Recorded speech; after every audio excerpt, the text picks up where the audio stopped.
आणि आता बातमी नागपुरात नाही. नागपुरातील प्रसिद्ध सावजी खाद्य संस्कृतीवर अन्न आणि औषध प्रशासन आयुक्त तुकाराम मुंढे यांनी केलेल्या वक्तव्यानं नवा वाद निर्माण झालेला आहे.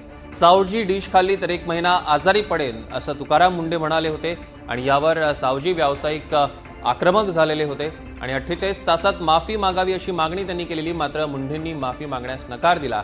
त्यामुळे व्यावसायिक आणि हलबा समाजानं आता नाराजी दर्शवलेली आहे आणि तुकाराम मुंढेंविरोधात थेट न्यायालयात जाण्याची सुद्धा तयारी दर्शवली आहे. या संदर्भातले अधिकचे अपडेट्स आपल्याला घ्यायचे आहेत. संजय तिवारी आपले प्रतिनिधी आपल्यासोबत जोडले गेले आहेत. संजय, काय अधिकचे अपडेट्स?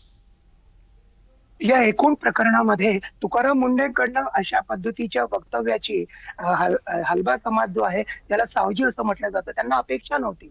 तर त्यांना असं वाटलं नव्हतं की सावजी जो हा सर्वात प्रसिद्ध ब्रँड आहे खाद्यपदार्थाचा आणि त्याच्यासाठी मुंबई आणि दूरदूरून लोक त्याचा आस्वाद घेण्यासाठी येतात, त्यांच्याबद्दल त्यांनी जे वक्तव्य केलं आणि त्यानंतर माफी मागण्याची मागणी केली तरी त्यांनी मागितली नाही, माफीचा प्रश्न नाही असं ते म्हणाले. त्यामुळे आता नाराज झालेल्या हलबा समाजाचे जे लोक आहेत त्यांनी उच्च न्यायालयात जाण्याची तयारी केली आहे. उशिरा रात्रीपर्यंत वकिलांशी सल्लामसलत झालेली आहे.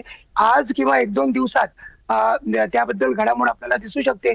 महत्वाचं म्हणजे पूर्व विदर्भामध्ये मोठ्या प्रमाणात असलेला हा जो सावजी समाज आहे तो हातमाग बंद झाल्यानंतर काही दशकांपूर्वी त्यांची जी विशिष्ट जेवणाची पद्धत आहे, जेवण तयार करण्याची पद्धत आहे त्याकडे वळला. त्यामध्ये तेल आणि विशिष्ट मसाले यांचा जास्त उपयोग करण्यात येतो आणि त्यालाच धरून तुकाराम मुंढेंनी ते वक्तव्य केलं होतं. पण ते वक्तव्य नंतर आता भीती यांना अशी निर्माण झालेली आहे की त्यांचा खानावळी, भोजनालय आणि रेस्टॉरंटचा जो व्यवसाय आहे त्याच्यावरती परिणाम पडेल, ग्राहकही कमी होईल किंवा एफडीएचे कमिशनर आहेत म्हणून एफडीए त्यांच्यावरती कारवाई करू शकतं, ही सगळी भावना आहे. त्यामुळे हलबा युवा समाज संघटन यांनी 2 दिवसापूर्वी नागपुरात गोळीबार चौकात आक्रमक आंदोलन केलं होतं आणि त्यानंतर तहसील पोलीस ठाण्यात तक्रार सुद्धा दाखल करण्यात आली होती. मात्र माफी मागण्यास नकार दिल्यामुळे कुठेतरी त्यांनी आपलं वक्तव्य मागे घ्यावं, हायकोर्टाने त्यांना समज द्यावी अशी त्यांची अपेक्षा आहे.